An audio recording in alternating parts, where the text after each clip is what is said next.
Okay, well, thank you very much, ladies and gentlemen. We'll now start the Lincolnshire Police and Crime Panel meeting. Commissioner, a welcome to you and your staff this morning to this meeting, and welcome to Diane Coulson, who is a Assistant Director at Lincolnshire County Council. She is a Police Chief Superintendent on secondment to the County Council and leading on the safer communities aspect of that work. So welcome everybody, and also welcome to members of the public who are joining us this morning, and also to members of the media who are joining us this morning.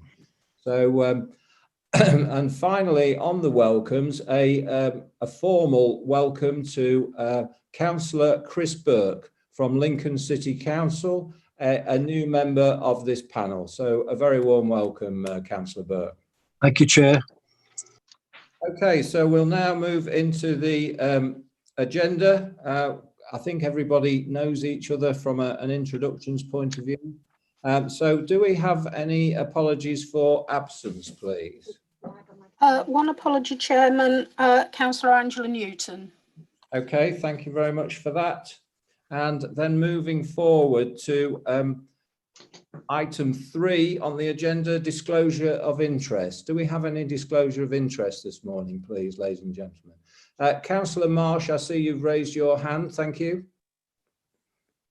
Yeah, thank you, Chairman. An interest on item 8.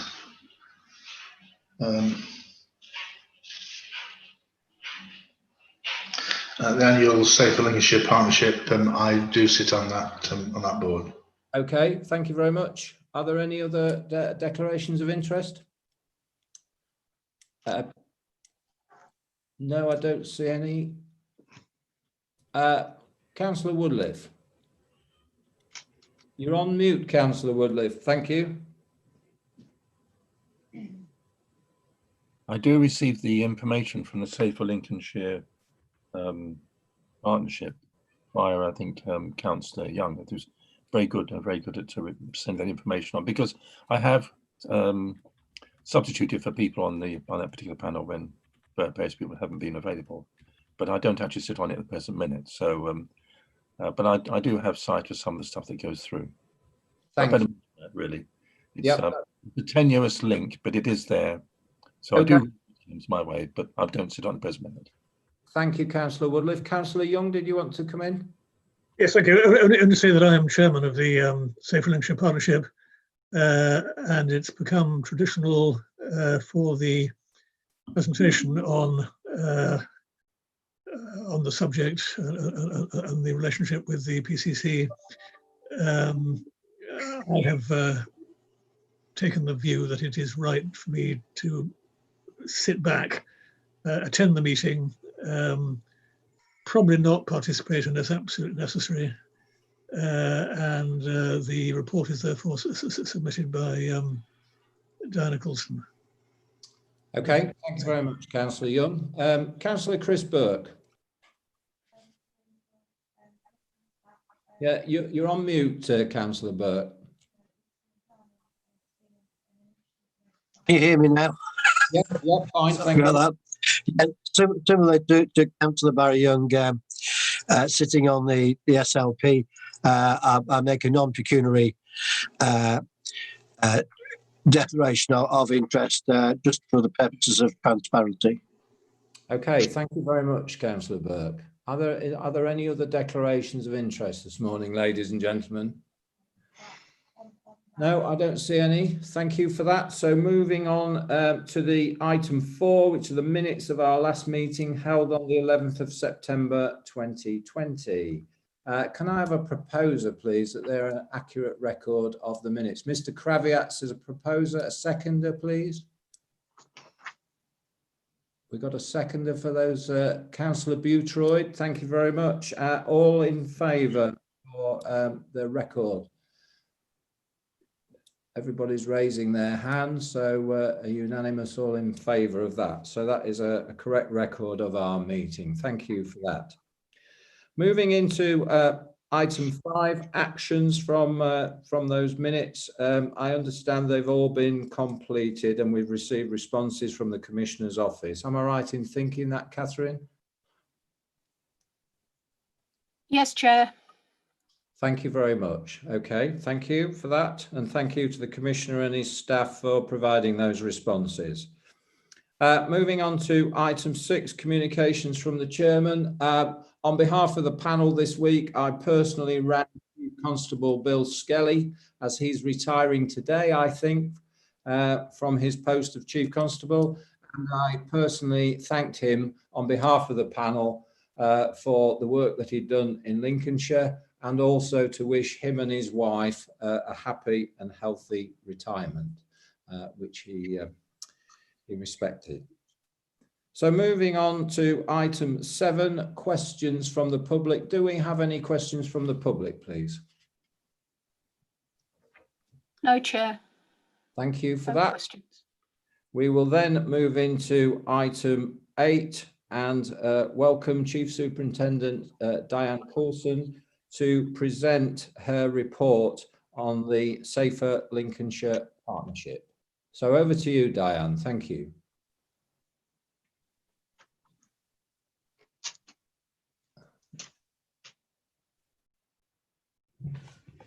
Are you there, Diane? I think there may be some technical problems with that.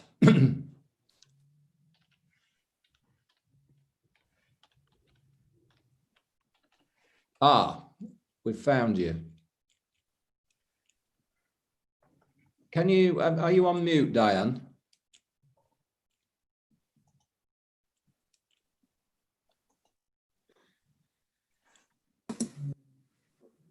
Hello? I think she's still experiencing some technical problems. I don't know, Catherine, whether you could, have we got a contact number for Diane? Hear me? Yeah, yes, I can now. Yeah.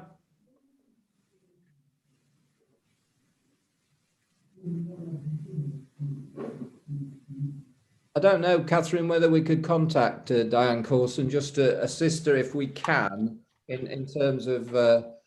Can you hear me? Oh, I can now. Yeah. Can you hear us? I can't hear you anymore now. Right. Okay. Well, we'll try and assist you to get you into the meeting, Diane.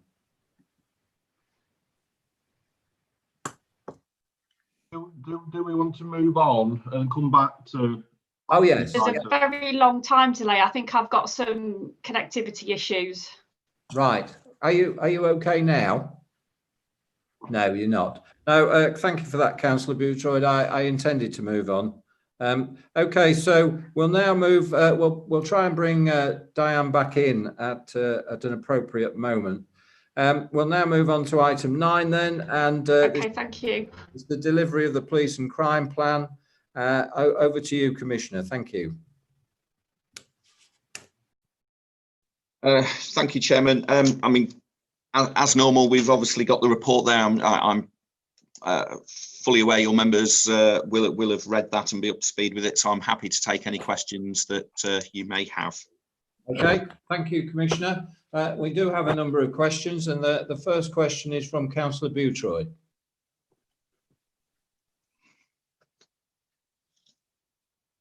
Thank you, Chairman. Commissioner, please could you tell us a little more about the mutual gain and the social capital of the World CAF initiatives? I know there's a few towns around Lincolnshire that we're looking to run this out in, so it'd be useful to know a little bit more if that's possible.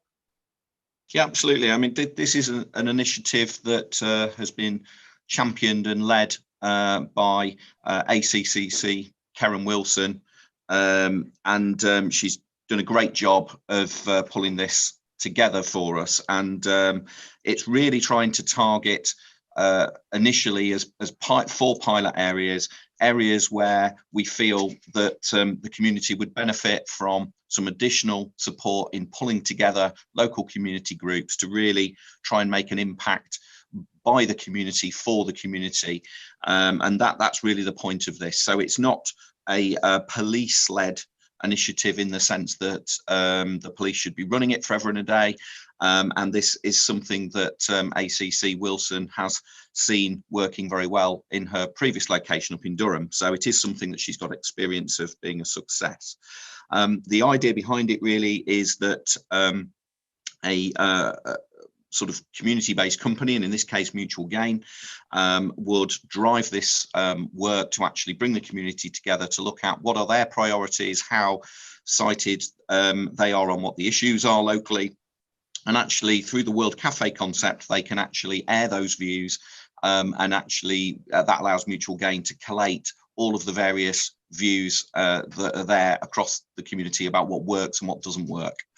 The idea then is that through the small fund that's available, that they can then set priorities around what they feel that should be spent on to really target some of the issues that they've identified. So it's very much trying to create a resilience in the community rather than just a reliance on things not being right. Therefore, we wait until there's a critical issue and then the police stepping in. So that's basically how that works. What I can do is send through to the panel some more detailed information about the project, which would probably be of value rather than me sort of taking up many minutes going through it in detail. But I hope that answers the question. Commissioner, yeah, I think that would be really useful if we can get some information sent through, and we look forward to seeing these initiatives out in the community next year. Thank you. Thank you, Commissioner. So if your staff could forward us some more detailed information, that would be very helpful. Thank you. Next question, Councillor Waring, please. Thank you, Chairman. Good morning, Commissioner. Could you tell us a little bit more about the participatory budgeting initiative?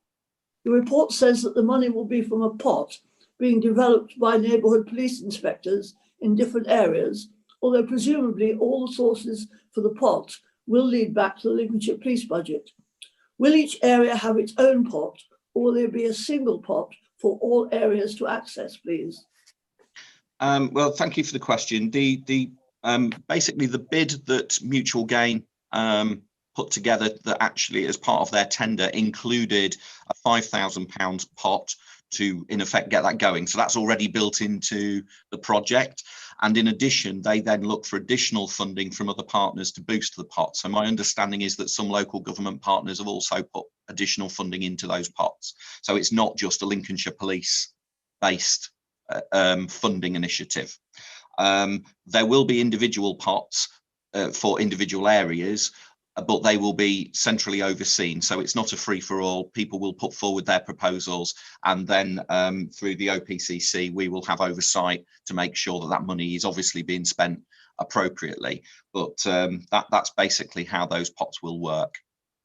When you say centrally oversight, is that by yourselves or Yes. in what way? By the OPCC. By the OPCC, right. And when it comes to local authorities putting money in, are they asked or are they just expected to put it in? Well, obviously we can't expect people to put money in. They you know, if they see value in these place-based initiatives to try and resolve societal challenges within their area, then we would obviously, or Mutual Gain, engage with them to obviously try and resolve some of those issues collectively. So it encourages the local government partner to actually say, well, this is a really cost-effective way of helping resolve some of the challenges in their area. And what we're seeing is that I'll use West Lindsey as an example. They've come forward and supported that initiative. So it is very much up to local government whether they wish to do that, but equally they do have that statutory duty around supporting the community. So if they're not doing this, then they need to do something. So we're trying to create an initiative that supports the community, but obviously helps fulfill the obligations of all of our partners in trying to discharge their duties. So, you know, this has been successful in other areas, so we see no reason why it couldn't be successful here too. Okay, thank you very much. Thank you, Councillor Waring. Next question, Councillor Marsh, please. Yeah, thank you, Chairman. Can I just ask one supplementary to, or make one observation to the last question, please? Yes, of course. Commissioner, the one that we've just been discussing, the place budget, wasn't the PCSOs initially designed to fulfil that function, and have they not been successful as they could be? No, I don't believe they were, Councillor. I mean, this is a very different kind of initiative. I mean, you're right that PCSOs do a large amount of community work, and they will be part of these projects as they are part of the local neighbourhood policing team. But this is very much about creating resilience within the community, getting the community to understand what collectively their own challenges are, helping them be resilient in trying to help resolve them so they feel ownership of them. And ultimately, it builds that sense of place within the community. So it's a very different kind of initiative, which doesn't just involve policing. It's very much about third sector partners, community groups, and bringing all of that together in a coordinated way, which, you know, PCSOs are one element of rather than being the total of. Yeah, thank you for that response. I always assumed that when I had PCSOs under me, that was the function, being part of the group, but it's nice to see that that's going forward. Question from me, Commissioner, is that PCC has been active in development of the strategy and action plan that has been developed by the Suicide Prevention Steering Group. What role will the PCC have in delivering this plan? Okay, so we do have somebody from the OPCC that sits on that group. The Partnerships Delivery Manager sits on that steering group, and obviously that is an area where they've obviously been working up how we're going to deliver on the national policy around community health services generally, transforming that. In addition to that particular bit, there's a number of other work streams which we've been doing. So there's a new board, which is the Mental Health, Learning Disability and Autism Partnership Group, which will meet for the first time on the 22nd of December. The Chief Executive of the OPCC has been invited to sit on that group, which is really good news. So that will give us influence in how that is supporting this area of work. In addition, we have Claire Derbyshire, who is the Deputy Director for Strategy in the Mental Health Trust, who continues to do a range of works around mental health for us here at the OPCC. She's undertaking some cross-system work related to mental health across where it touches criminal justice generally to try and change that. So we continue to fund a mental health practitioner in the force control room and 2 rapid response vehicles jointly with CCGs.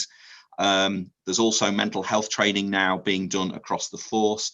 We're working we've developed a system around high intensity network, which are those people that access services on a very regular basis, and we try and support them to get them the health support they need, rather than, you know, constantly calling out the police or the fire or the ambulance service, which isn't necessarily supporting their underlying needs. We've got work ongoing in custody with veterans, Project Nova, which is working to try and prevent veterans, predominantly those that have got issues relating to their service around mental health, etc., preventing them entering and staying in the criminal justice system. So there's a whole range of things that we're doing in this area to try and support the issue of mental health and, by extension, the suicide prevention work. So I hope that gives you a flavour for how we sort of fit into that. But in addition, there will be a report that we can share with you in January, which will sort of give you that overview of what the OPCC has been doing across the piece, but it's just under development at the moment. So it'll be January before we can send you that. Yeah, thank you for that comprehensive answer, Commissioner. Just one supplementary. I am aware of the difficulties about accessing mental health services for young people, and I know that you don't provide the services, but I just wonder what, if any, correlation there is between out-of-court settlements or dealing with offenders who have a mental health or have mental health issues compared to dealing with them within the normal process track, and is there any way that people can access mental health through being referred up from the police or from the court system to prevent them going down the criminal record route? I mean, there's a number of pathways that exist for people to be able to access services around mental health. And obviously those structures are provided by the health system rather than by ourselves. And we obviously have done a huge amount of work to try and realign the ways in which those pathways actually operate. So they are smoother and better than they've ever been, but the trouble remains that the thresholds are often very high. So often some of the challenges we've had around things like dual diagnosis. So if somebody's got a substance misuse issue and they've potentially got mental health issues, often there've been challenges around, well, who sees them first? Because often substance misuse will say, well, you need to deal with your underlying health issues, and health will say, well, you really need to sort out the substance misuse issue. So we've been working quite hard to try and support some of those people with complex needs and some of those with dual diagnosis. And I think they're the ones that largely are the ones that can fall through the gaps. But you're right, it is complex, difficult, which is why obviously we've worked very closely with the Mental Health Trust, with Claire Derbyshire doing that work for us. And hopefully the report that we'll deliver in January will help add some clarity to the work we've done, but also some of those issues around pathways and how they fit together. But I can't give you a specific guarantee that somebody that's in the system can automatically be referred, because there's all sorts of triggers around what's actually the underlying causes, etc. So it becomes quite specific to the individual. Very much, Chairman. Thank you, Commissioner. Thank you very much. Councillor Burke, you would like to ask a supplementary as well, please. Very kind, thanks, Chairman. And if I could thank the Commissioner for his welcoming telephone call the other day, really helpful, Mark. Commissioner, I just picked up on your reference to support for veterans, and in relation to the suicide question. And I'm also very aware that we're paying attention in all sorts of areas to veterans becoming homeless. And I know that's an issue. Are you able, and perhaps this is an answer for later, but are you able to expand on what we are doing in that area of veterans in relation to suicide? Sure. I mean, there's a number of initiatives that we do. I mean, Project Nova is one that's very well established now, and that is really about ensuring that our systems and processes in custody are trying to identify people that have served. And one of the things that is a real challenge is identifying who veterans actually are, because even if they're asked on their point of entry into custody, they don't always tell you. And in particular, they don't necessarily recognise themselves as being veterans. And obviously, there's a range of processes that are there to support veterans, not just through ourselves, but through other charitable areas and government processes. And you are a veteran if you've served for 24 hours. So there's a number of people there that wouldn't recognise themselves as a veteran. And we work very hard to make sure that they're not just being asked at the point of entry into custody, but actually once they've been in custody a little while, they've got their cup of tea, they're feeling a bit more relaxed. When they're getting those welfare checks, are they being asked again in a different way to try and get that out of them? The other thing that's interesting is that 10% of the veterans that find themselves in Lincolnshire custody suites are foreign national veterans. So we often find that people that have served in the armed forces that might be struggling with issues as a result of their service have come from serving in other countries' armies and armed forces. So whether that's Central and Eastern European, whether it's in other parts, we have also been trying to build bridges with other associations that support those veterans too. So Project Nova isn't specifically designed for foreign national veterans, but they have been doing some work for us around that. But we are accessing other services to try and offer those veterans support, because we feel it's really important that all people that have entered custody as a result of service to their country get that correct level of support. The other thing as well, just to point out, is that the OPCC is quite unusual nationally in the sense that we have separately signed the Armed Forces Covenant, and we obviously work to support veterans along the sort of structures of the covenant. So it is something we're very active in. And my deputy is a veteran himself, and he works to cover this area of work for me. So we've got that personal experience which we can feed through into that. Thanks, Commissioner, for that very complete answer. Thank you very much. Next question then, Councillor Pepper, please. Yeah, thank you, Chairman, and good morning, Commissioner. Regarding the activities of the Joint Diversionary Panel, once completed, would you be in a position to provide this panel with a copy, please? Yes, Councillor, no problem. I thought that would be the answer. So I believe it's due to report in March of next year. Is that still on schedule? I believe it is. Okay, thank you. Thank you for that. Next question, Councillor Welburn, please. Thank you and good morning, Commissioner. My questions, quite a few actually, around the public assurance meetings. Do you have any details on public attendees, not councillors and interested parties, but public? Have the attendees increased or decreased since the meetings have been held remotely? And what are your thoughts on spreading the messages to non-computer literate, many of whom are vulnerable? And lastly, do you intend to carry out any work to assess the value for money of the meetings? Thank you for the questions. If I miss any bits out, then pick me up on that. Apologies, I've just got to wait for this message in the office to stop so I can ensure that only one person enters the mail room at a time. Thank you. Right, there we go.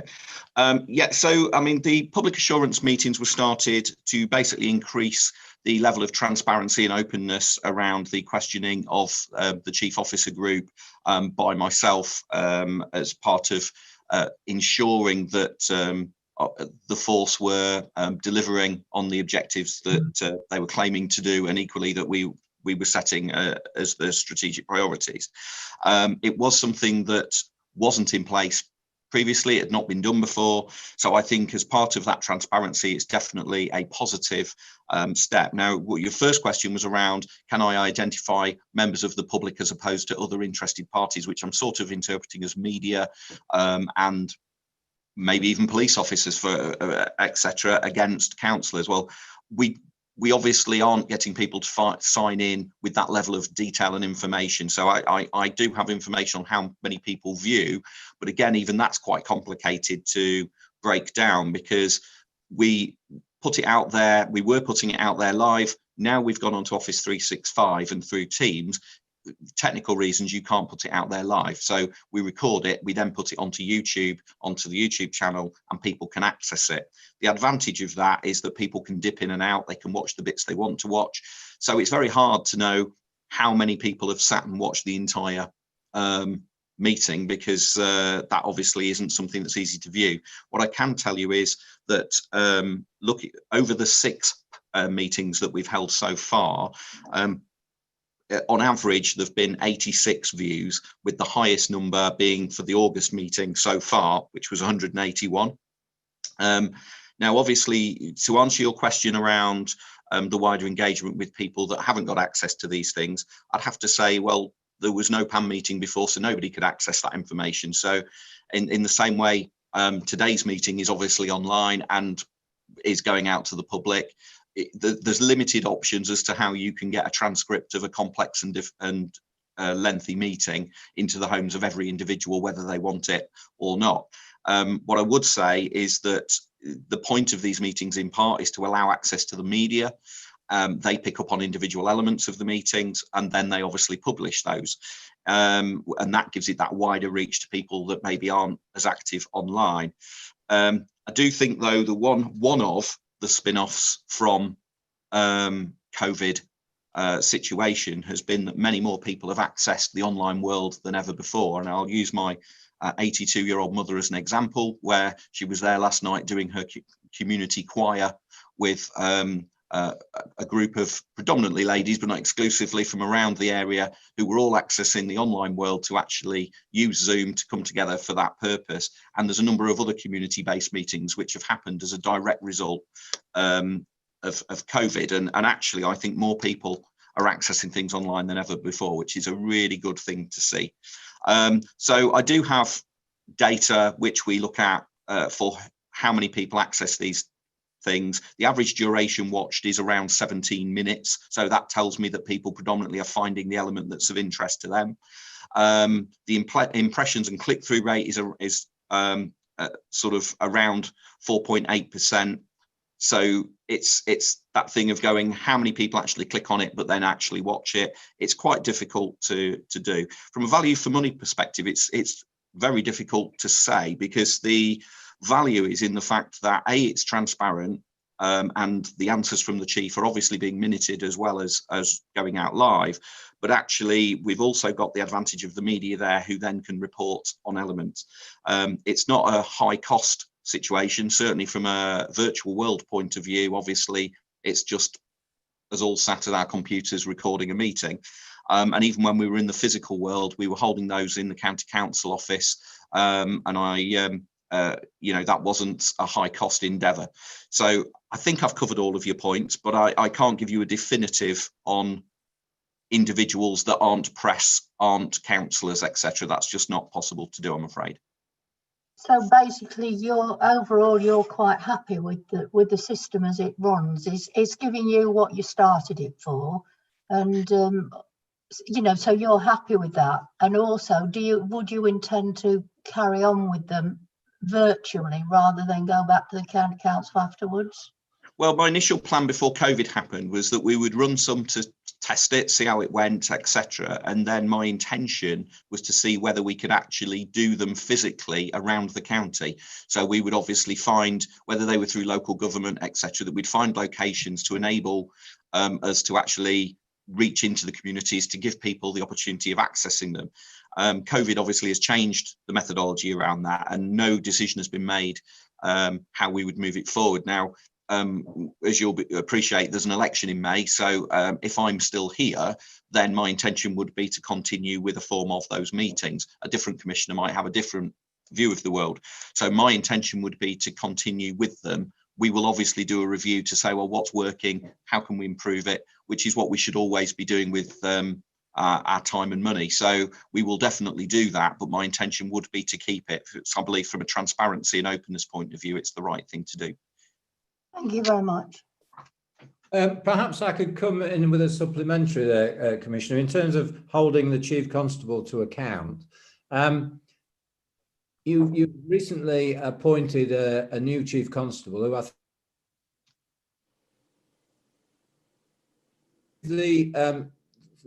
the in-post Chief Constable an annual appraisal. Sorry, could you repeat the question, please? The screen froze. Yeah, sorry. Do you give bearing in mind your role as holding the Chief Constable to account, do you have, and we've got a new Chief Constable in post from Monday, I believe, do you give the in-post Chief Constable an annual appraisal? Well, this has been one of those areas that nationally has been a huge subject of debate, where there's been some pushback, I suppose is the correct term, from the Chief Constable fraternity about how they wish those kind of processes to happen. So we did indeed sort of have an appraisal in the at the end of the first year of Mr. Skelly's sort of time as Chief Constable. So that would be in 2018. But then there was a significant debate, and it still goes on, around whether that's an appropriate method of dealing with that. So I haven't done it subsequently, but what we have done is hold a series of meetings, as you will appreciate, throughout the year, both from a strategic point of view, a finance point of view, and a performance point of view, and on top of that, having the public PAM meetings. But the debate is out still around all manner of things around Chief Constables, both the manner in which they're recruited, their pay structures, all different kinds of elements. And one of those is around the holding to account element. You'll be aware that the PCC review is ongoing at the moment. The first stage will be published in upcoming months. There will then be a second part.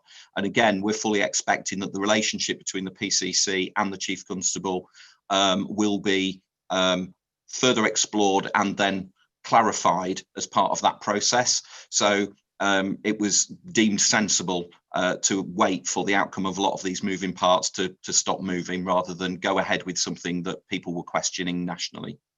Okay, thank you very much for that. Moving on to our next theme, police and crime plan, protecting, supporting victims and the vulnerable. Councillor Wellman, please. Thank you.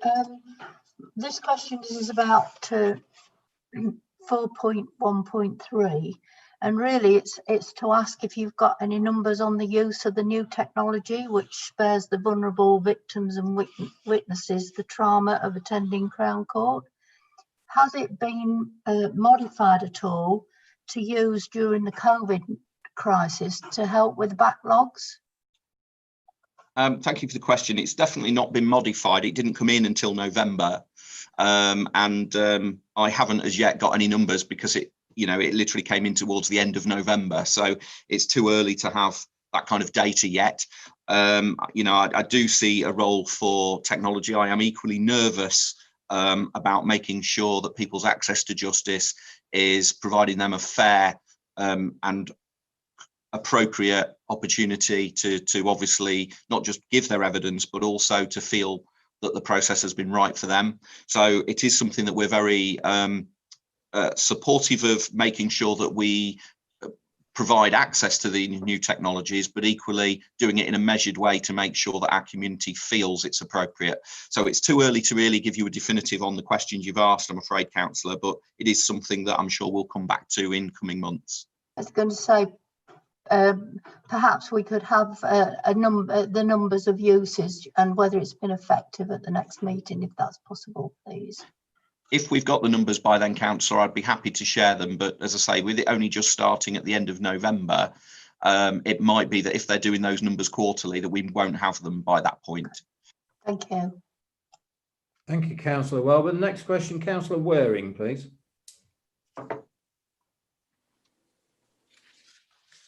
You're on mute, Councillor Waring. Thank you. My apologies, Chairman. No problem. Commissioner, could you explain the differences between the old and the new and updated Victim Code of Practice, please?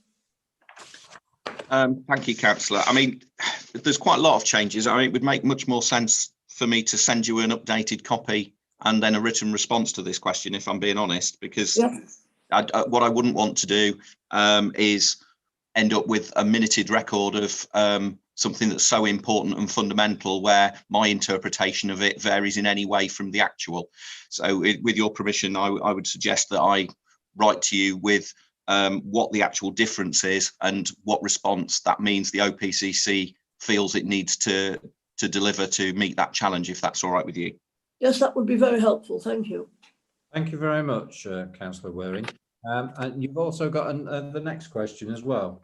Yes, thank you. There's no mention of the impact on our communities post-COVID or reference to concerns in relation to either an economic downturn or mental health crisis. Is there confidence that with all the measures in place, with victim charters, Safer Together teams and resources, the OPC has committed that they, in connection with partners, are in a position to meet these new demands? Thank you, Councillor. I mean, obviously, we're not in a post-COVID world as yet, so it's very difficult to understand what the challenges specifically will be. I mean, what we're finding is that the situation changes not just with regard to infection rates, etc., but actually regarding the rules and support that national government is providing. So, as an example, the furlough scheme is now being further extended, which is great news. That has a direct impact on what we need to do to respond to that, because had they not extended it, we would already be seeing an extra amount of businesses out of business, etc., etc. So I think with the vaccine now being made available, with the furlough scheme extended, we're constantly working with partners, both locally, regionally and nationally, to understand what the impacts are and respond as a partnership, both through the Resilience Forum in Lincolnshire, but also in the meetings that I attend with council leaders, the leader of public health, etc., to make sure that all of the partners can respond appropriately to the community need.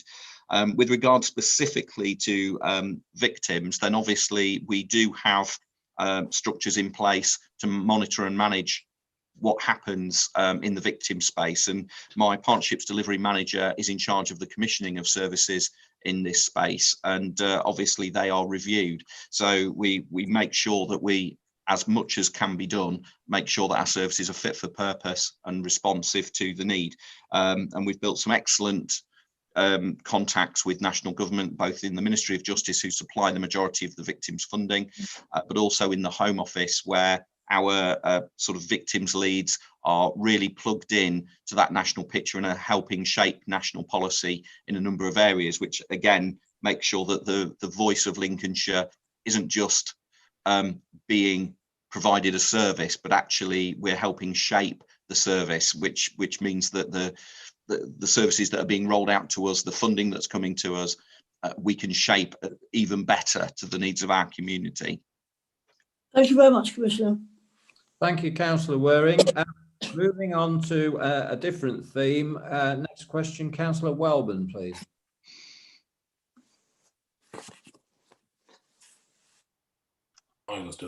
Fine, thank you. I don't believe I'm going to ask this one.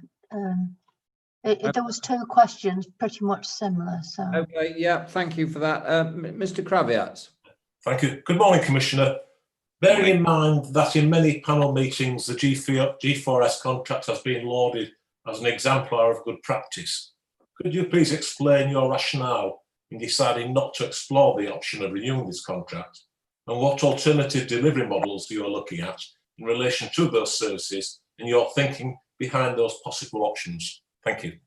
Yeah, thank you for the question. I mean, I know you'll all appreciate the significance of changing the G4S contract, and actually a piece of work has been undertaken over an extended period of time, in excess of a 12-month period, by the force, working directly with the OPCC. We've had a working group working on looking at the options, and one of the options explored was extending the contract, and the other alternative was not exploring or not extending the contract. Now, what it wasn't possible to do is explore every tiny potential what if, in the sense that what if we don't extend it. So the models chosen to compare were basically if you bring it in-house and if you keep it with G4S, accepting that there's a range of options under the bring it back in-house option. And to be honest, the business case just didn't stack up to extend the contract with G4S. Therefore, it wasn't the case that I didn't explore the option of extending. It was explored, and I took the decision that it was not the best value for money option for the taxpayers and to deliver the service. There will now be a project board put together, which will then look at a range of other options, and you'll appreciate getting the new Chief Constable in place is key to this, because from an operational point of view, it's absolutely critical that the Chief's view of the world is fed into this. We need to understand what options he wishes to explore, his view as to how those services will fit together. So it hasn't in any way been driven by ideology. It's been driven by a business case and ultimately by value for money for the taxpayer. It's fair to say that there's a huge amount of work still to do before we get to the point of any decision making around what the future looks like. But that's why we've planned this significantly out from the end of the contract, which would be the end of March 2022. It's still a very tight timeline to change such a significant piece of work. But I'm confident that working closely with the force, we'll be able to deliver the 18 services that fit into this contract, perfectly adequately in a really good way that adds value for money for the public and ultimately delivers the support that the frontline officers will need. I'm very grateful for that. Perhaps it's possible that you could keep the panel updated on a regular basis as the progress of those considerations, having regard to commercial sensitivity, etc., of course. Of course, and I would just add the comment that you are quite correct to say that this contract has been a success. It's worked really, really well, and the decision not to extend this contract was not because the contract was failing in any way. The contract has been a huge success, but quite simply, the contract comes to a natural end, and so a decision has to be made about what the future looks like.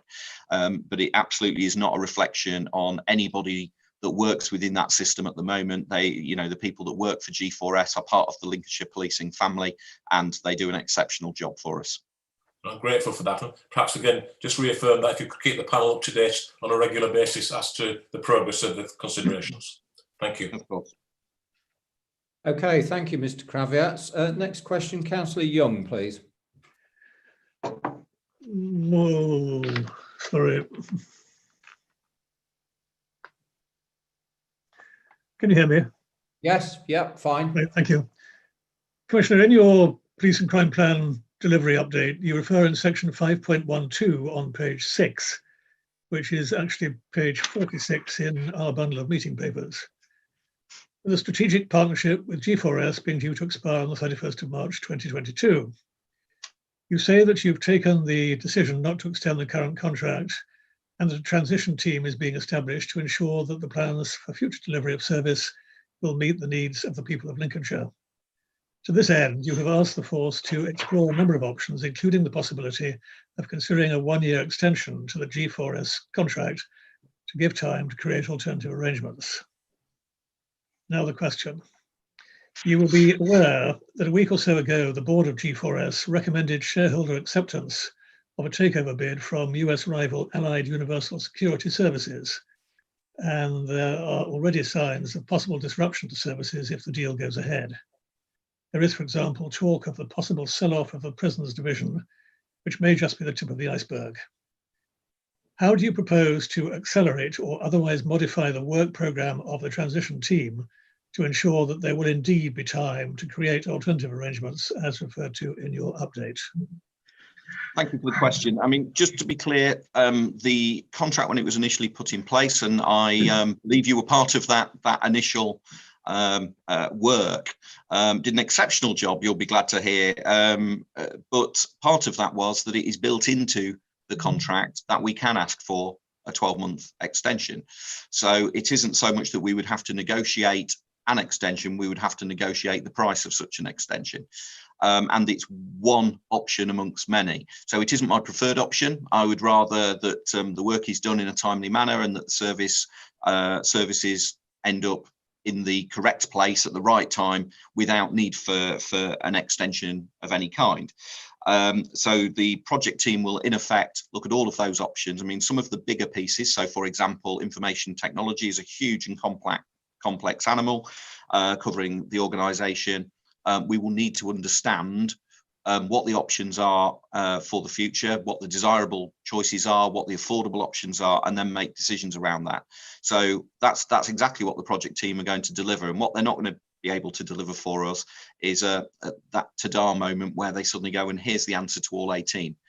What I'm fully expecting is that there will be some lower hanging fruit where we can get to an agreement reasonably quickly. And then we can put those to one side and understand what the future looks like. There'll be other more complex issues which might need procurement, or it might need a different delivery model. So that's what the team will deliver. But I don't really envisage the issue you've alluded to as being a fundamental challenge to us, given that A, it's not my preferred option, and B, it is already written into the contract that it is an option. So it's not that we would have to negotiate it being an option, if that makes sense. It would be purely down to the negotiation around the price of it. Thank you. But my concern was in the second part of the question, I suppose. The board of G4S have recommended shareholders to accept a takeover bid. Surely that is going to really mess up your timing. There may be all sorts of reasons why. There may be divisions sold off. We've got news of one already. Can you take that disruption, I suppose, is the question. Well, I suppose first and foremost, I don't think that we've got a lot of choice because we don't own G4S. We can't guide that. And in part, that's one of the risks when you were in a private sector partnership. And I remember back with the county council, it was doing business with Hyder Business Services. Then they sold out to somebody else and These things happen. But there are contracts in place to ensure continuity of service. and there is a good contract in place. So I'm not concerned about the existing contract that we have. It's just really about what the future looks like. And I think the range of options we have before us are quite wide, and I'm confident that that will look like a good delivery of service when we get to the conclusion end of it. I mean, we're cognizant of the potential changes in G4S, but there's very little point in, you know, it would have been more worrying for me had I just agreed to extend it, to be frank, and that's not the position we're in. So in some respects, it's a limited concern, although you're right to identify that it is a concern. But I can't give you a definitive what would we do if, because we don't know what the scenario is at this point. Okay, thank you. Thanks, Councillor Young. Next question, Councillor Woodliff, please. Thank you, Chairman. Can you hear me? Yes, yep. All right, thank you. Good morning, Commissioner. Well, actually, no, it's not, is it? It's just gone midday. Good afternoon, Commissioner. Given the lack of substantial reserves, taking into account the predicted downturn in the economy due to the COVID-19 pandemic and the ongoing Brexit situation, what contingency plans do you have in place to deal with a significant shortfall in income, both from local taxation and from elsewhere, should that occur? Thank you for the question. I mean, the good news is we've been working really closely with the Home Office this year on a number of fronts, and not just myself, but PCCs in general. The conclusions to that have been very favourable. We saw yesterday the announcement around the spending review that continues to support the government's ambition to put an additional 20,000 police officers into the system. The money that's been committed by government for Lincolnshire yesterday is some £6.8 million, which is designed to deliver an additional 47 officers in the next year. So the officer recruitment continues on track. In addition to that, the big concern that PCCs raised with the Home Office ministers was around the potential for a shortfall in the council tax collection rates, because there was concern that if the furlough system was ended in November, then that would have potentially led to higher levels of unemployment and therefore a lower percentage of people paying council tax and indeed feeling able to pay council tax. Now, that was mitigated by the fact that the furlough scheme has now been confirmed that it will run till at least March. In addition, we've obviously seen the vaccine rolling out, which hopefully means that we will be in a better position to open our businesses again. And in addition, the government has put in place a safety net for local government and for PCCs around collection rates. So they're basically saying that they will underpin the vast majority of the council tax take. Therefore, our risks and exposure to risk are massively reduced on where we thought they might be even a few weeks ago. So we have been working very hard to make sure that our finances are able to resist such a challenge, but actually the reality is that the risks have massively reduced. So we don't see that we have an external risk from the government settlement, because we now know where that will be. We don't see that we've got a significant risk from the council tax income because we've got a guarantee from government and we've got other mitigating measures in place by government. So we're in a much better position to plan ahead. I've literally only received very recently data from the crime and policing survey that I carry out annually, which also doubles as the council tax survey that I do to find out what people's thoughts are around council tax. So I've got that to go into detail with, but again, it looks exceedingly favourable in the sense that the community at large are saying, despite how hard times are, that they wish to support policing and see a greater number of police in their community, which is heartening to see. So I feel that the risks, while there, are very limited and that we're able to withstand any challenge to them. Chairman, can I carry on? Yes. Oh, thank you, Chairman. Well, that's very heartening, but the 47 officers that we are going to get, or you're going to get, does that mean that's on top of the 1,025 that was mentioned by yourself at Boston? Yeah, well, The 1,025 was a baseline number that the Home Office accepted was where we would have been by April of 2021 if we hadn't have had the uplift. So it enabled us to baseline a number, because you had to baseline a number. And there's a difference between headcount and full-time equivalents. That was quite a complicated argument with the Home Office to agree. And the number we agreed was right for Lincolnshire. It was a good number for Lincolnshire because it enabled us to argue our point around additional funding that was made available by government if you hit certain recruitment targets. So actually getting that number agreed at 1025 supported us bringing in as much additional funding as we could to Lincolnshire. So in effect, what it means is we're recruiting 120 this year.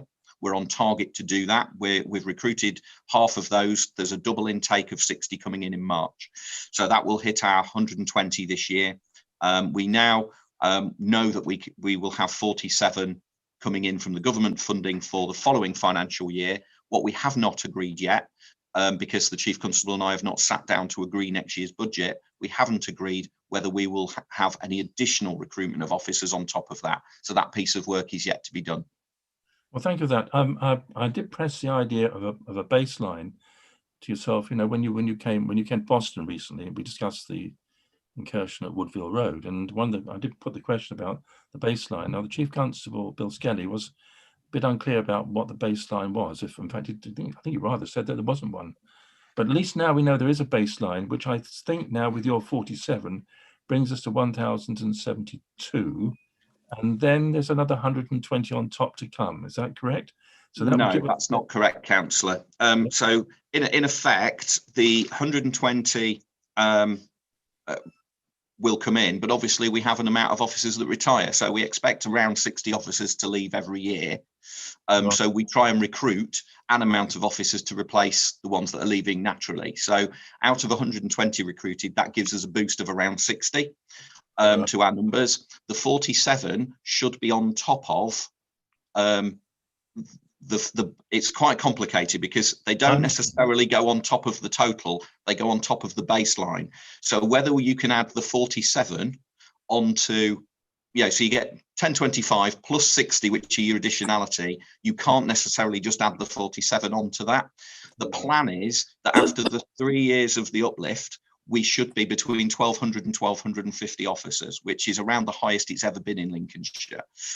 That's the plan. What I can't do, though, is guarantee that number, because it largely depends also on what council tax contributions the public are prepared to make. Because if they say, well, we don't support giving more money, then there will be fewer officers. So it's a movable feast, and I can't predict that ahead of doing the consultation with the public. Well, you're doing very well. I want to thank you for the information you've given us, because it's given more substance to the strength of the force, which I think is very positive. Obviously, though, I come back to the question I asked about the shortfall in income, because Lincolnshire population provides a higher proportion of your budget, I think, than pretty well anywhere else in the country. So, as I understand it, we are pretty vulnerable. And if the economy in Lincolnshire takes a dive, which it might well do, even with the government measures, then the financial circumstances could be that perhaps this will not be achieved. I mean, I would sort of take a different view of this, Councillor, in the sense that we aren't the highest percentage of reliance on council tax. We're in the top 10. Top 10. But within that, what that gives you is a strong element of localism, because it will be close to, but under 50% of our funding coming from council tax. It's around 47 at the moment. I haven't crunched the numbers yet because we haven't decided what the council tax level will be for the following year, but it will be around 47 to 50%. What that gives us is a strong amount of sustainability, because forces that, if I use Northumbria as an example, where around 75% of their funding comes from national grant, well, as soon as the national grant drops, that directly affects their income. And we've seen over the last decade that can happen. Now, with the economy where it is, it's entirely possible that at some point in the future, a government will say, well, we need to realign this and we're going to reduce the amount of money that goes from central pot to local policing. Well, in that scenario, we're better off because our local funded service means that we're more resilient. So I agree with you that there's always a risk, but there's a risk with national taxation as well as local taxation. And the one thing I think has been a conscious decision in recent years by government is that we've seen freezes in the typical national taxes. So income tax, we've actually seen large amounts of people being taken out of income tax payment altogether. We've certainly seen the levels frozen, not increased. Fuel duty has been frozen for a record amount of time. What that's meant is that national government hasn't had as much money to pay for local services, but what they have done is say, use council tax to fund them. So we're not being double taxed, we're being taxed once locally, which gives our residents much more control over their local services. And I must admit, as somebody that likes localism, I think that's a much stronger model. Thank you very much for being so thorough with us. Chairman? Yes, I'm listening, Councillor. I did have print out another question as well, actually, which I think I may have sent you. Well, can I just hold you there for the time being, Councillor? Because I've got two other members who'd like to come in. Of course. Yeah, thank you. Mr. Kraviatz. Yeah, thank you, Chairman. The Commissioner's alluded to the situation to local and national taxation. I think it was announced yesterday there was a 6.9 million uplift in relation to the police funding in Lincolnshire. Is that 6.9 million entirely in increase in grant, or is it an assumption on an increase in council tax or in the precept in the council tax bill? And if so, how much? Yeah, so in effect, the money from central government is that 6.8 something, that is designed to deliver the uplift of the 47 officers. So the vast majority of that is simply to pay for the uplift programme.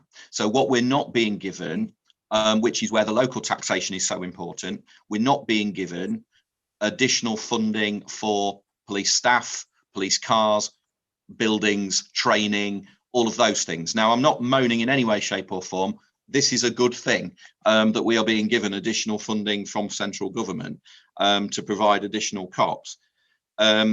But it's it will mean that we need that blend between council tax and central government funding to be able to actually deliver a full range of services, because the money that we're being given for the uplift is literally for police officers, not for other things. Could I, if I may, Chairman, for clarification on that, my maths isn't very good. I'm a simple lawyer in certain things, but 6.8 million divided by 47 seems a heck of a lot for individual police officers. So I don't understand that. Okay, well, let me come back to you in writing rather than now, because the numbers are hot off the press. We're still working through them, and I don't want to mislead you in any way, shape or form, because obviously council tax, governments have a general way about them where they like to blend the figures together to make it look like it's all coming from central government. And I'm sure it's unintentional that they do that. I don't want to cast dispersions over ministers, but nevertheless, it does tend to create some fog over the situation. So we'll come back to you with some clarity about the numbers and how they relate directly to the uplift. What we haven't got yet is any kind of decision making around council tax. The survey, like I say, is literally hot off the press. We haven't crunched that, and equally we haven't started discussing with the new Chief Constable, because he's not here yet, what the different options might be for service delivery. I'm clear in my mind what the priorities are going to be moving into next year that I'm going to expect the police to meet, but nevertheless we haven't discussed the detail of how the money will be spent or how much money there will be to spend. I'm grateful for that, because it is confusing at the moment. Thank you. Yeah. Thank you, Mr. Kraviatz. Councillor Marsh, you wanted to come in. Yeah, thank you, Chair. Just a quick one.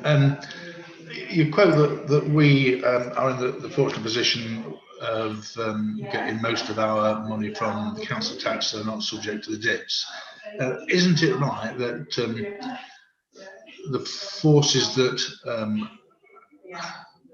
are reliant on the government grant, I think are in a stronger position, because they say that they can't cope and the government tops them up, as we've seen quite regularly with some of the big metropolitan forces.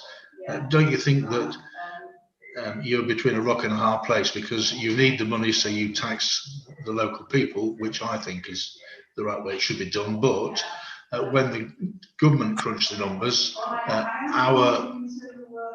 the funds available to you don't look as bad as they are. And I think we're in a situation where, if we're not careful, we will never get the fairer funding fund sorted out, because we're getting our money from our local people. And I know that your survey said that a lot of local people are in favour of supporting the police and the additional money, but I'm certainly in my area starting to get people who are looking at these eye-watering amounts that we're starting to start paying council tax, and are questioning quite seriously whether we're getting money for money. Yeah. I mean, yeah, I mean, there's a conversation we could have endlessly about the different ways funding formulas work for local government and policing, and you know, whether we get the fair end of the stick. It's fairly clear that Lincolnshire has always been treated fairly roughly by every kind of funding formula. So whether that's for our health services, whether it's for local government, whether it's for policing, because we live in a rural area with low population, it's very difficult to supply services across a large geographical area for low numbers of people. And that's always been a challenge, because the funding formulas very seldom take account of that geographical challenge. And so it has always been a problem. And we know the funding formula for policing is broken. It was brought in the mid-2000s. It was directly designed really to take funding away from rural and give it to more urban. There's been a real concerted effort by this government to bear down on violent crime in particular and homicide. And when you look at where those things are nationally, it's fair to say that certain force areas are more disproportionately affected than others. So they put a lot of money into violence reduction units. 18 forces benefited from millions and millions of pounds to drive down violence in their areas. Well, in some respects, we're fortunate that we're not one of the 18 highest areas for violent crime. Therefore, we didn't benefit from any of that funding. It doesn't mean that we wouldn't do some exceptionally good work with it. So a lot of the funding, you're right, does get funneled into forces that have got higher crime numbers, which tend to be more urban areas. In some respects, I can see the logic of that. If you can spend £1, where are you going to spend it? In the point of greatest need. And we all make those decisions locally as well. If you can spend it in one area or another, where are you going to spend it? But nevertheless, it doesn't mean we won't continue to fight to get the funding formula reformed. We absolutely do need that. But I want to be really, really clear. I will not put up council tax if it hasn't got public support. It's as simple as that. And I've been really clear with the force. If the consultation comes back and says there isn't support for this, it won't happen.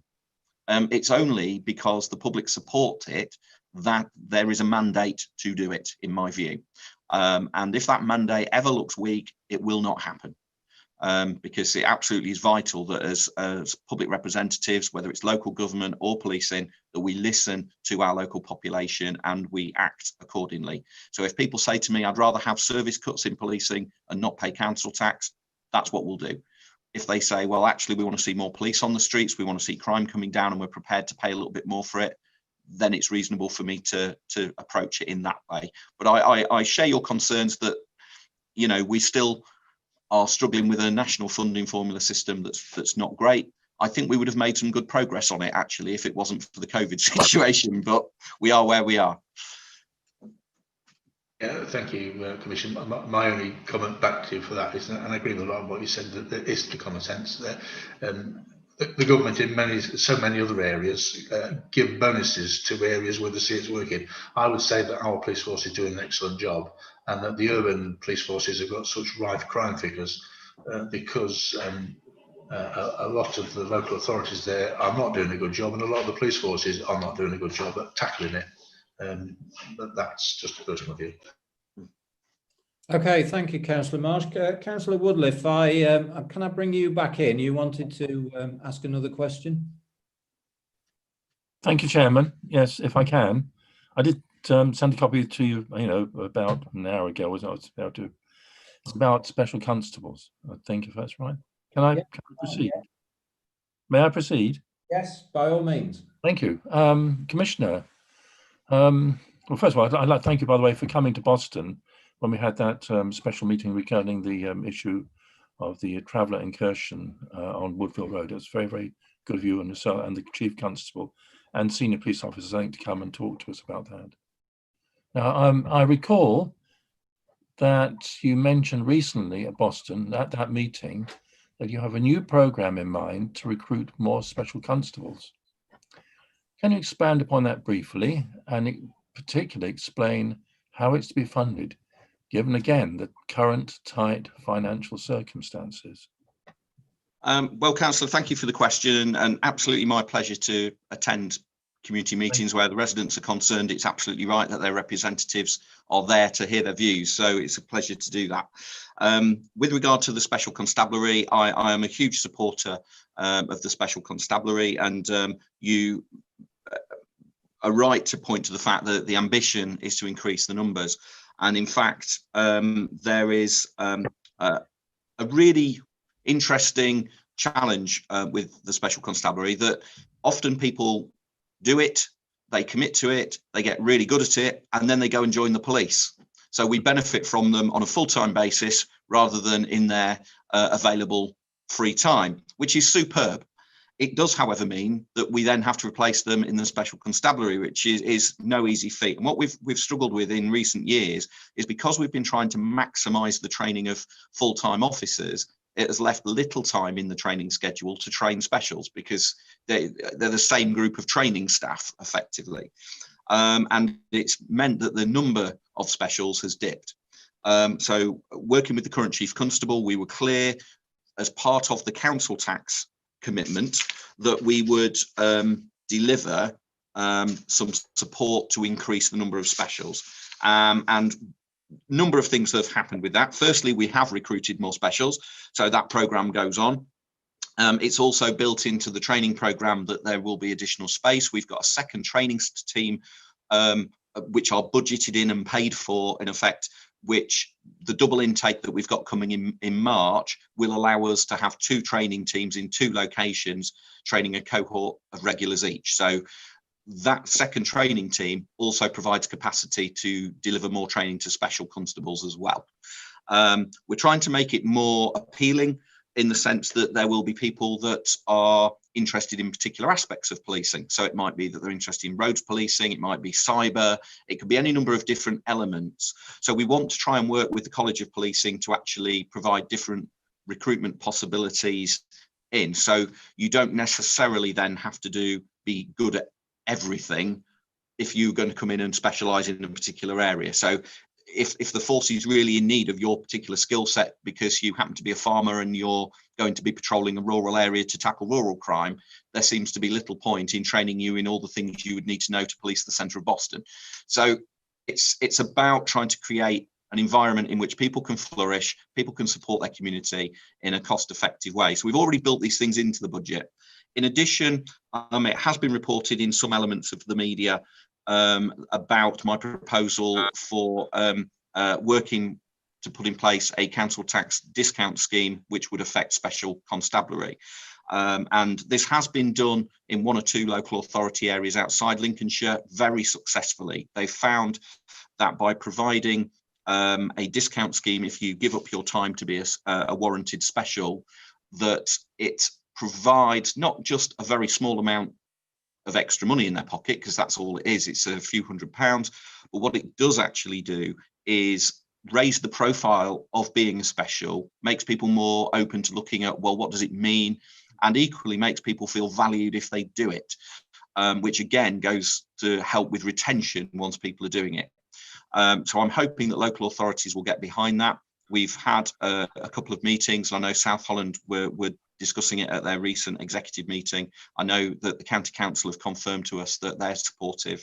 And it's those kind of things, by working together as good partners in the community. Our local government partners are key, because we all have those obligations around community safety, and actually increasing the number of specials in your area is a great way of getting more warranted cops on your streets. And actually, as we've said, they often go on to be recruited as full-time cops, and they will know your area even better, which is great. So there's a number of programs. We've actually, the force are recruiting an additional person to work in the volunteer department, because it is a department of 1. So increasing the number of people working in there, again, to help manage and process all the rafts of paperwork you have to do to bring people in as a special and then manage them ongoing. So all of that is budgeted, all of that is happening. So it's not so much that I need to worry about how we're paying for it tomorrow. We're already paying for it today. It's built into the programme. Well, thank you very much indeed for a very thorough answer. I'll just make one point. You might find it useful to approach perhaps people, students in Lincoln University. I'm not sure what age range you consider, but if you're thinking about the cyber side of things, these youngsters who do IT, they're very quick with that, and it might well be that they might be useful to pick up for your, cyber program. Much more. Well, we do recruit from the university already. We have a number of specials that come to us from the university, and like you say, they bring an energy and drive that comes with their years, and so we absolutely do that. And of course, it's very good for their CV when they go out into the work world that they've held such a responsible position. It is a unique volunteering opportunity because it is. To carry that warrant, to be able, in effect, to take away somebody's liberty, it sets you apart as somebody that really is making a difference in their community. It is something quite particular. Thank you very much indeed, and thank you, Chairman, for allowing me to ask 2 late questions. Thank you very much, sir. Okay, thank you, Councillor Woodliff. Next question, Councillor Waring, please. Thank you very much, Chairman. Commissioner, following the appointment of the new Chief Constable, will there be a document produced for all authorities outlining his vision, aims and objectives for Lincolnshire? And if so, how is he going to ensure our communities understand his vision, and what can they expect in regards to service demands and delivery, please? Thank you for the question, Councillor. Certainly I always will write to a new Chief Constable to outline what I believe my priorities are, how they fit to the police and crime plan, and obviously that legal duty they have to have due regard to the police and crime plan delivery is absolutely there. In addition to that, they have a number of other statutory duties they have to abide by, not least of which the strategic policing requirement, which sets clear their obligations to support national policing at a strategic level, and also any regional agreements we've got through Section 22 agreements. So that's to support regional organised crime unit, etc. So there are already some structures in place which set out in writing exactly what's required. In addition to that, regarding the Chief's vision, well, this is obviously something that we teased out at our confirmation hearing the other night, and equally something that I addressed as part of the interview process, where it's absolutely imperative that everybody that works for Lincolnshire Police understands what the Chief's vision is and what they're all trying to collectively deliver.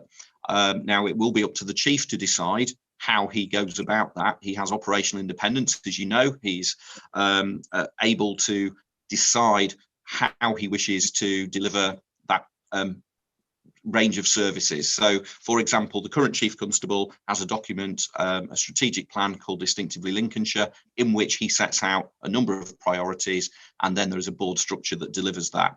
I'd fully expect the new Chief to review that, wish to put his own plan in place, and then that would be the way that he would meet regularly with senior people around the force to actually disseminate that information and equally get feedback on how it's being delivered. So there is already a structure in place, but it is entirely up to the Chief whether he completely radically changes it or whether he follows a very similar path.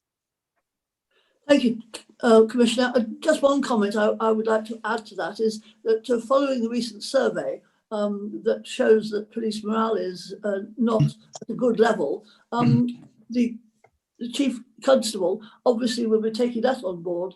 And is he going to be able to put that up to the general public, or will that be an internal situation? Well, it's a very good question, and certainly with the recruitment, what I went to great lengths to do was make sure that all 3 staff associations, so Unison on behalf of police staff, the Supers Association on behalf of the superintending ranks, and the Police Federation on behalf of the federated ranks, were involved not only in the formation of the job description to include what was important to them, but also that they had a question and answer session with all the candidates ahead of the formal interview. That enabled them to put the same questions to all candidates, and obviously issues around morale were heavy in that questioning. So the feedback we received from the staff associations about our now new Chief Constable to be tomorrow was exceptionally good, that they believed he had got a clarity of vision, he understood the challenges, and that they felt confident in working with him in delivering an increase in that morale. So the early indicators are very good. I would fully expect that he will have detailed conversations internally, but ultimately the publishing of these surveys by the Police Federation is a public matter. They publish it every year. So we will obviously see the fruits of his labours when the next one is published. Very much so. I mean, it's always what we actually put into practice that works, doesn't it? Thank you very much. Thank you very much, Councillor Waring. Councillor Welburn, you've got a question, but I feel, and it's a matter for you, that the Commissioner may have already answered this question. Yes, I believe that it was all about the police numbers and layering of them and how we were paying, and I think Councillor Woodliff has covered that with his questioning. Thanks. Okay, thank you very much. Well, that completes our questioning of your paper, Commissioner. So thank you for your responses to that. Thank you. What I'll do now is Diane Coulson, are you with us?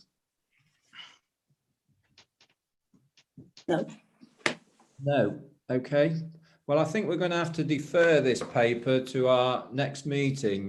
Would that be in line with our work, Mr. Medler? Yes, Chairman, we can defer it to the next meeting. I can see that Diane Coulson is connected in on the telephone line. I just wonder if she's able to press *5, whether that will enable her to speak to the panel. *5. If you can hear me, Diane Coulson, if you can press *5, we may be able to hear you.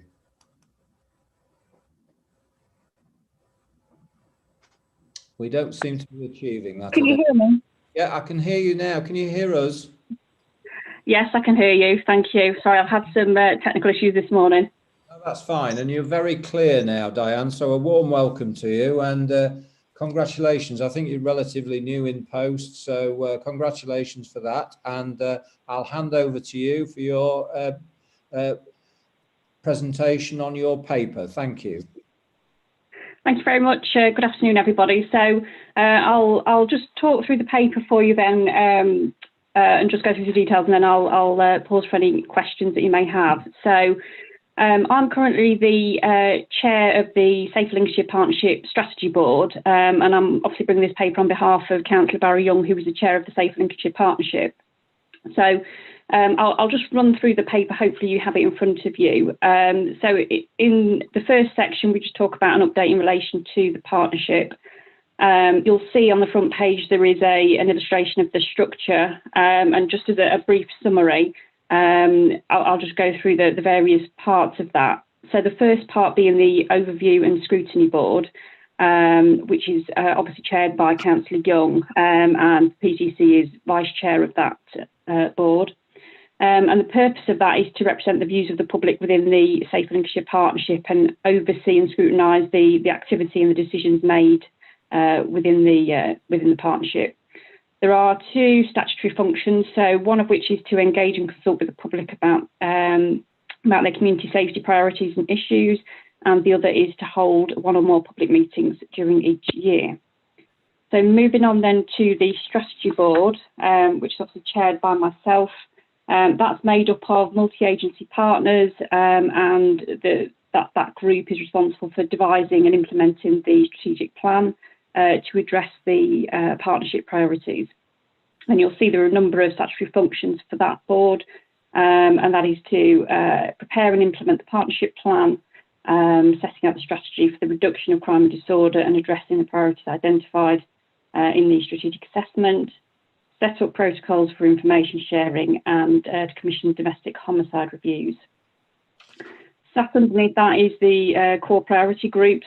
So that brings together subject matter experts from different organisations who will then actually look at how we carry out the plan and the strategy. So in terms of where we get the priorities from, so we carry out a strategic needs assessment. That's done by the analysts within the community safety team. They will look at what, certainly the last strategic assessment, they looked at the key police identified risks. This then went out to the partnership to consider how that impacted on their own organisation in terms of its volume, etc. And then there were some recommendations that were pulled together based on that information to highlight what the likely priorities should be for the group. There is an ongoing analysis in terms of those priorities and other issues, so that if there are other issues that come through, they can be considered by the strategy board around whether we need to look at different priorities. So following the previous strategic assessment, which was carried out through 2017 and set the priorities for a period of 2018 to 2021, the priorities that were identified were antisocial behaviour, domestic abuse, reducing offending and serious and organised crime, to include fraud and modern slavery. And sat across that were some other cross-cutting issues which were identified as mental health and substance misuse and information sharing. So just to give you a bit of an update on the status of the current priorities. So in terms of the groups, they've obviously all been working throughout this year. However, it is important to say that we have been significantly impacted by the COVID pandemic. So a number of our staff and obviously our partners have been committed to the county's response to that. So obviously we've had to alter some of what we've done. In terms of the domestic abuse core priority group, so in addition to what they would ordinarily do, they've had to make some adjustments around the pandemic. So they've increased the frequency of their partnership meetings to make sure that the domestic abuse agenda is maintained, and also making sure that we were in a good and strong position to still conduct the multi-agency risk assessment conference meetings. Now, these are multi-agency meetings that deal with the high-risk domestic abuse cases. So really, really important to make sure that they continue, and they've been continued in a virtual setting. They conducted more regular reviews of the data, looking at the demand on the service, just to understand if that was going up or down and whether any measures need to be put in place in order to meet that. They have continued to do some work with the co-op to raise awareness of domestic abuse amongst their workforce. They've supported customers in addition. They've also worked with Sainsbury's and Esso garages, so they're now displaying posters and stickers advising customers how they can access support. And albeit in terms of training, the face-to-face training has been cancelled, there is now online training available. In relation to the antisocial behaviour core priority group, as with the domestic abuse group, they have increased their monitoring of antisocial behaviour levels during the first wave of the pandemic to understand what's happening, and also look at any issues in terms of breaches of the COVID guidance, and advised around approaches adopted locally and nationally in terms of antisocial behaviour and that those breaches of COVID guidelines. They've continued to deliver the antisocial behaviour risk assessment conferences, and again, these are multi-agency meetings that deal with high-risk cases of antisocial behaviour throughout the year, so that has been undertaken virtually as well. They've been continuing to do some work with Lincolnshire Police around a new problem-solving plan on the antisocial behaviour case management system, and that's based on scanning intelligence, analysing, responding and assessing. And that's a model that's adopted by the police, which they're looking to share across the partnership so that there is a joined-up approach to tackling antisocial behaviour problems. In terms of the eSIMS, which is the case management system, there's now a training manual drafted, and that's in absence of the face-to-face training, and we're also looking at trying to introduce some e-learning packages as well. So moving on to the reducing offending core priority group, the partnership and delivery manager for the PCC now chairs that core priority group, and is providing good leadership to that team. The analysts and Safe Community team were asked to produce a piece of work around female offenders, and they are continuing to use that intelligence to develop that piece of work. So the police have agreed to support on a voluntary basis in terms of where somebody is either homeless or threatened with homelessness. That they don't currently have a statutory duty, but are on a voluntary basis notifying district councils so that piece of work is developed. The Chief Inspector for the partnerships team through policing is conducting a review of the what is called the ARC team, which is Assisting Rehabilitation Through Collaboration Programme. And what that is a programme that deals with the top 2% of prolific offenders across the county, where they have potentially multiple needs, and supporting them to access support services to try and divert them away from the criminal activities that they're engaged in. So there's a review of that programme underway, and what that's looking to do is assess what the outcomes are that have been achieved, and look at how we can develop that piece of work so that we can maximise the sort of positive outcomes for individuals going on to that scheme. And also the Reducing Offending Group are also seeking to produce a performance framework to actually monitor and manage that the impact of that activity. In relation to the Serious and Organised Crime Core Priority Group, so firstly around the modern slavery, a modern slavery charter has now been drawn up, and that's being supported by the various organisations across the partnership, and have worked jointly with the Lincolnshire Safeguarding Adults Board and the Lincolnshire Safeguarding Children Partnership, and also with the virtual college. So an online e-learning course, Understanding Modern Slavery, has been developed.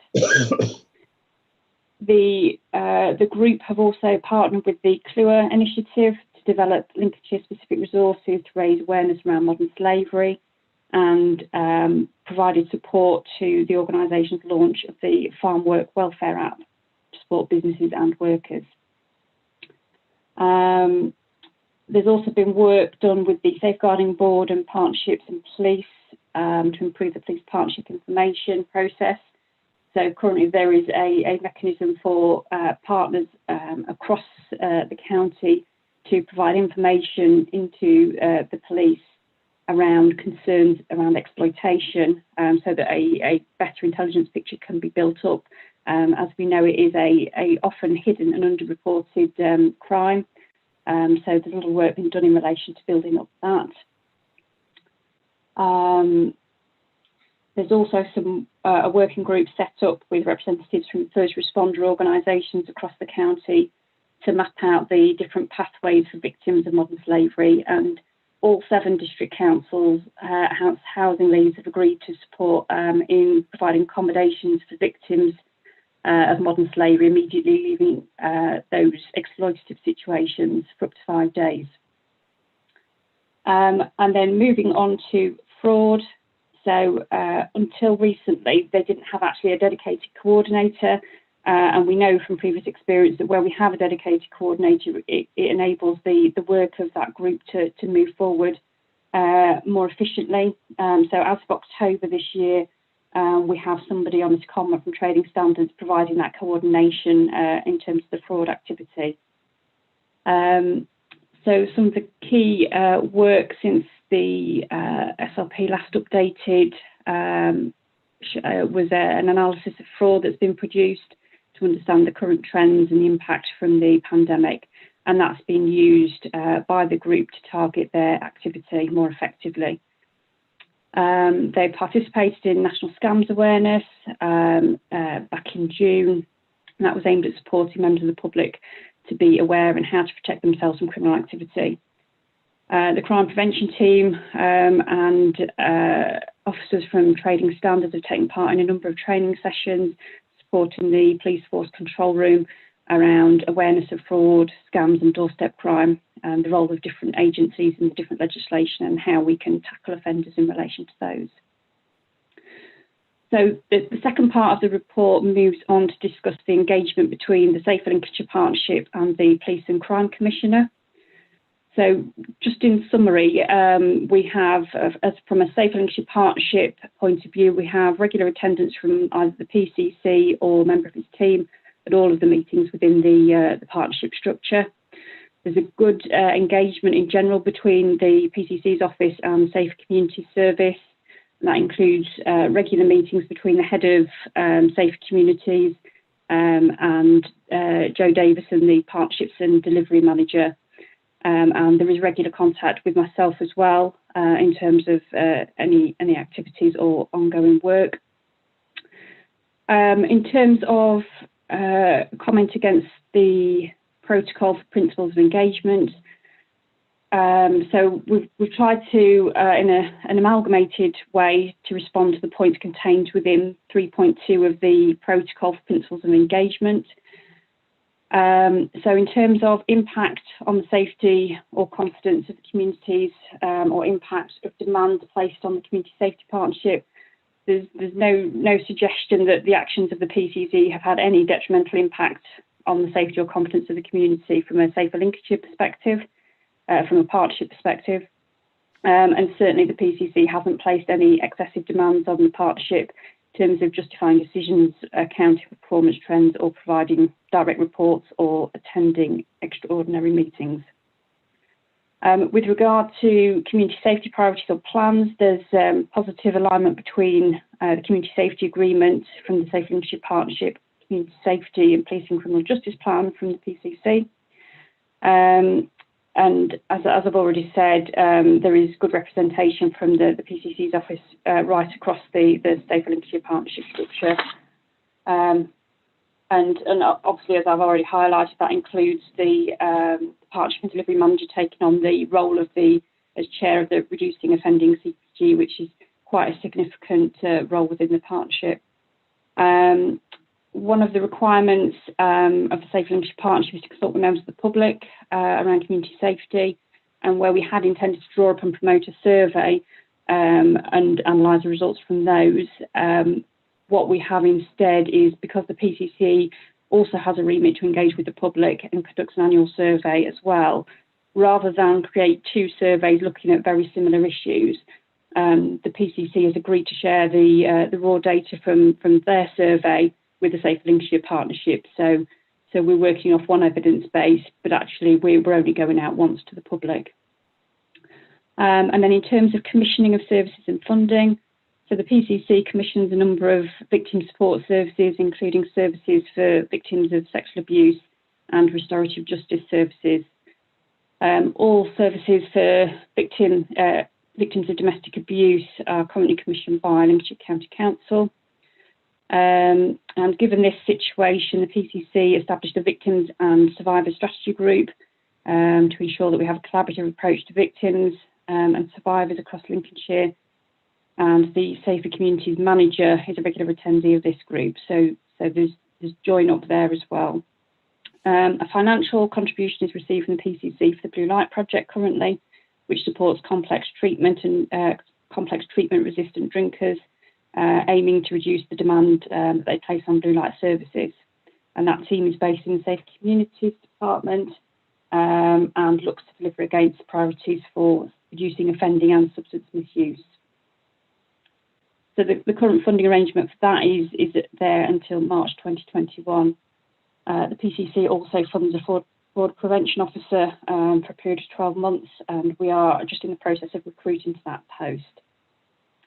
So in summary then, from a Safer Lincolnshire Partnership perspective, there's a good working relationship between the PCC and the SLP, and there's a strong alignment between the plans and priorities of the two groups, and some good examples of joint working to the benefit of the communities of Lincolnshire. So I shall pause there if there are any questions. Thank you. Diane, thank you very much for that comprehensive overview. Councillor Waring, you wanted to come in, please. Thank you very much, Chairman. Welcome. Can I just refer to the ESENS, please? case management system. I'm very pleased to see that you're taking that on board.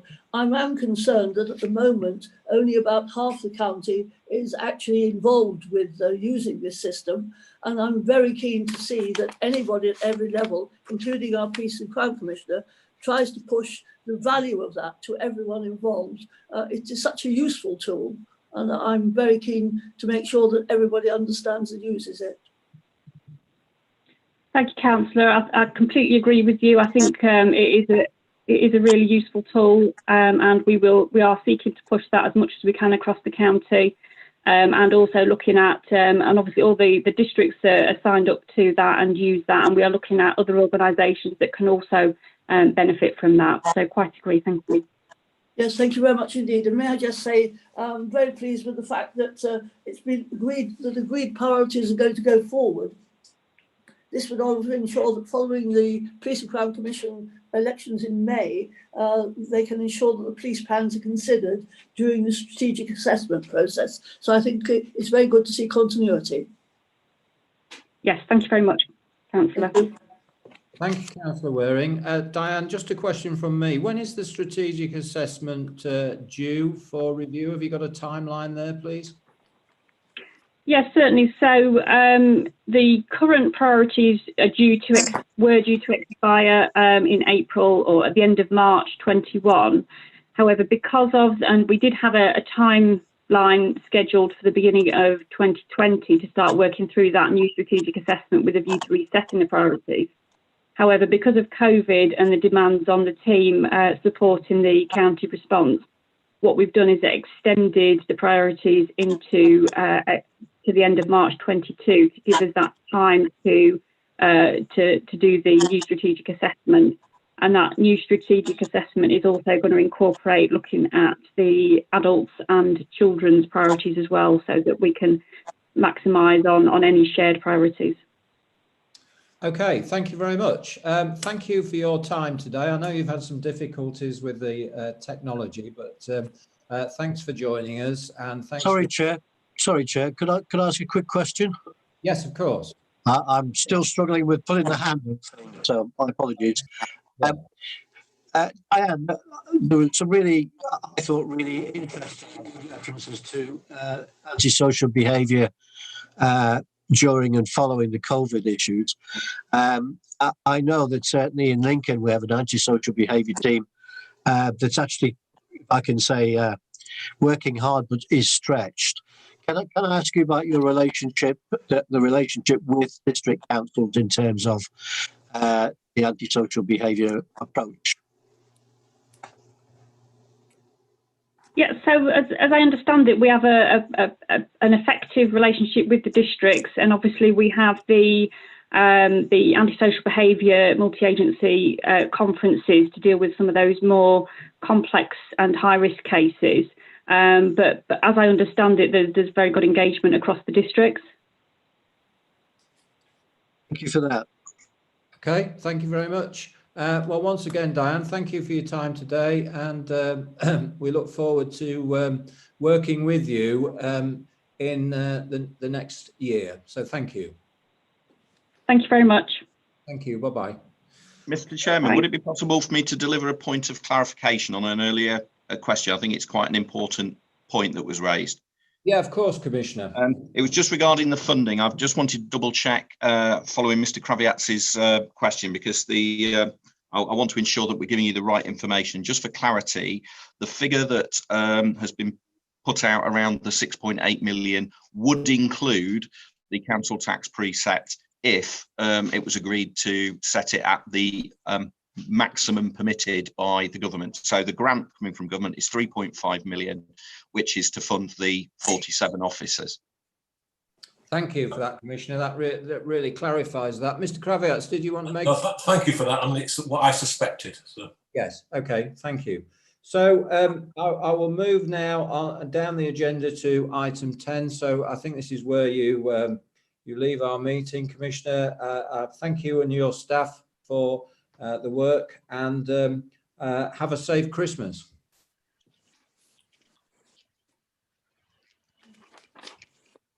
Okay, over to you, Mr. Birch. Well, I very much think you've read the report, and I've got nothing to add. So that's all I'm going to say. Okay. I thought I ought to invite you to make a comment. So thank you for that, and likewise, have a safe Christmas. Thank you very much. Thank you. Moving on then to item 11 on our agenda, the National Association of Police, Fire and Crime Panels.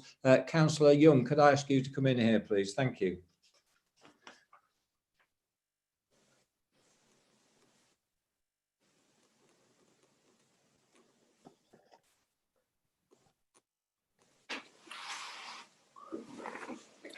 Can you hear me? Yes, yeah, I can hear you. Okay, because my screen has gone. Looks as though it's trying to get me out of the thing, but never mind, I haven't touched it. Right, it's a mixed picture really that I've got to present. On the plus side, I think the association has done enough to try to attract new members. We have 36 out of a possible 41 panels, which I think is a pretty good percentage. Yes. You'll always get some who don't play ball. There's been a bit of a push on behalf of the executive, of which I am a member, to chase up on counties that haven't come in. And we'll have another go ASAP to get the last 5. There has been a conference held by the National Association in November, which I think had a pretty good agenda, but administratively it was very badly handled.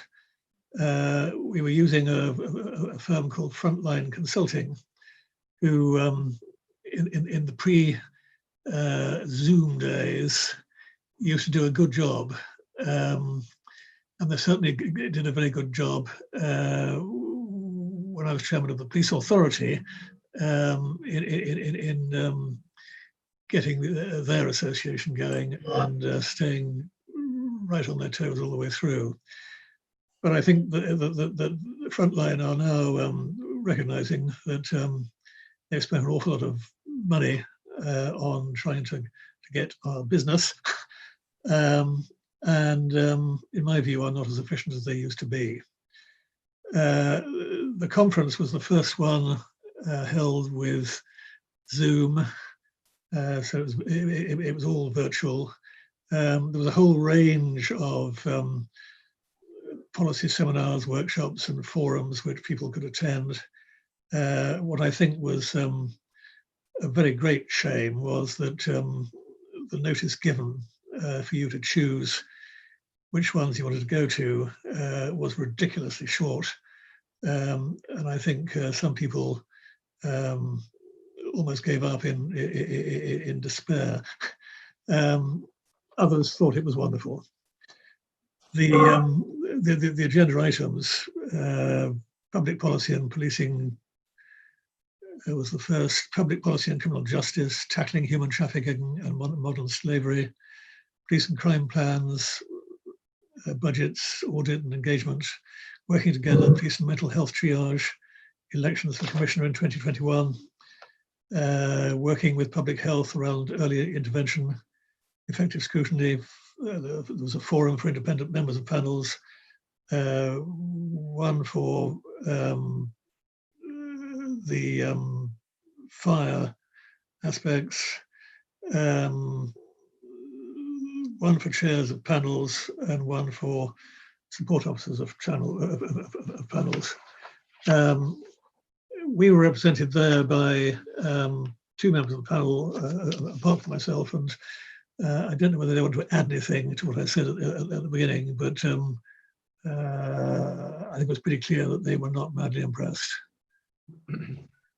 Okay, would those members like to make any comment? No, okay. The executive committee, which I've talked about, meets monthly, more or less, and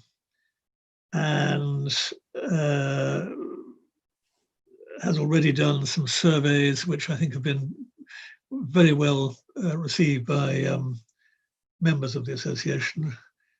There's a work stream at the moment. There's promotion of best practice and scrutiny of commissioners, technology changes and impact on budgets, complaint survey. That I believe is being issued at any time, and there will be a review of it when we receive it.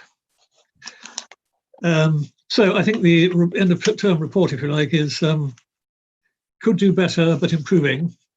And I have no reason to suspect that it will not improve in the same way as it has over the last 12 months, with the exception perhaps of the conference. Okay, thank you very much for that. I mean, clearly it's in its developmental stages, so I would agree with you that it's.